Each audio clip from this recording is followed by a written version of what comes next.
علم کی کمی، علم کی کمی مسلمانوں کے پاس. وہ جانتے نہیں کہ ہمارا مذہب ہمیں کس چیز کی دعوت دیتا ہے، ہمارا مذہب ہم سے کیا کہتا ہے، ہم سے مخاطب ہے ہمارا اسلام، وہ اس چیز کو نہیں جانتے. تو ان کو جو غیر ہیں وہ اپنی طرف بہت اچھے سے متاثر کر لیتے ہیں، مائل کر لیتے ہیں.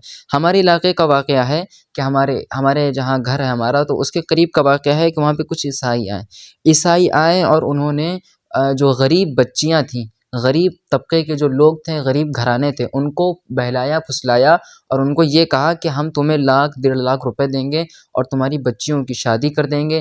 جہیز جو ایک لعنت ہے، اور یہ جو ایک بلا ہے جو قوم میں رائج ہو چکی ہے، وہ ہم پورا اس کا انتظام کریں گے. یعنی پوری تمہاری بچیوں کی شادی کا انتظام ہم کریں گے، شرط یہ ہے کہ تم عیسائی ہو جاؤ، اسلام کو چھوڑ دو اور تم ان تمام چیزوں کو چھوڑ دو، تم حضور پاک کو نہ مانو.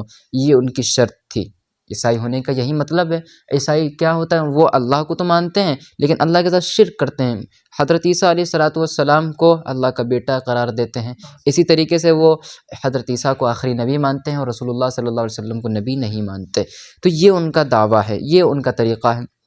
تو وہ ان کی طرف دعوت دی، اور اس کی لپیٹ میں کئی مسلمان گھرانے آ گئے. یہ واقعہ ہے آپ کے ہندوستان کا اور آپ کے لکھنؤ کے علاقے کا. تو ایسے حالات سے ہم اسی وقت بچ سکتے ہیں جب ہمارے گھر کی بچیاں ایسی جگہوں پہ تعلیم حاصل کریں گی جو اسلامک کلچر کی طرف بلاتا ہو، نہ کہ کو ایجوکیشن میں پڑھ کے اپنی بچیوں کے دین، دھرم، مذہب کو برباد کیا جائے. کئی بچیاں ایسی سامنے دیکھنے کو ملی کہ جنہوں نے ایسے ماحول میں پڑھ کر، ایسے جگہوں میں پڑھ کر اپنے ایمان کو بیچ دیا. ایک جگہ کا واقعہ ہے کہ ایک عورت تھی، تو شوہر جو تھا اس نے اجازت دے رکھی تھی کہ تم باہر جاب کر سکتی ہو، تمہیں کوئی روک ٹوک نہیں ہے. تو جو اس کی وائف تھی، جو اس کی بیوی تھی، تو وہ باہر ایک جگہ جاب کرنے جاتی تھی. تو وہاں جو جاب کرنے جاتی تھی وہاں ایک اسسٹنٹ بھی تھا، یا اس کے ساتھ ایک اور شخص جاب کرتا تھا. تو ان دونوں کی وہاں اچھی دوستی ہو گئی. اب جب دوستی ہوئی تو وہ دوستی کہاں تک پہنچ گئی؟ ایک ریلیشن شپ تک پہنچ گئی، اور ایک ناجائز تعلقات دونوں کے درمیان آ گیا. تو اسی طریقے سے پھر اس بیوی نے ایک مفتی صاحب سے فتویٰ لینا چاہا اور مشورہ لیا کہ مفتی صاحب، کیا میں اس سے شادی کرنا چاہتی ہوں جو میرے جاب میں میرے ساتھ کام کرتا ہے، جو میرا اسسٹنٹ ہے، اور میں اس سے شادی کرنا چاہتی ہوں. یہ میرا شوہر ہے، میں اس کو طلاق دینا چاہتی ہوں. آپ بتائیں اس سلسلے میں رائے پیش کریں.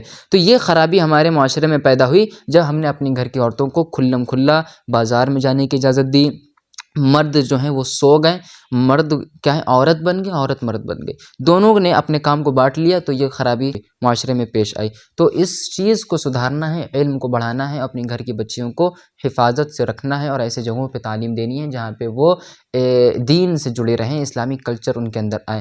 تو جب تمام باتوں پر ہم عمل کریں گے تو ہم ضرور اپنے مذہب پر پوری طریقے سے عمل کرنے کے لیے لائق ہو جائیں گے، اور دنیا کی کوئی بھی بڑی سی بڑی طاقت ہمیں روک نہیں پائے گی. امید ہے یہ باتیں ہمارے لیے مفید ہوں گی. اللہ تعالی ہم سب کو کہنے سننے سے زیادہ عمل کی توفیق نصیب فرمائے. وما علینا الا البلاغ المبین.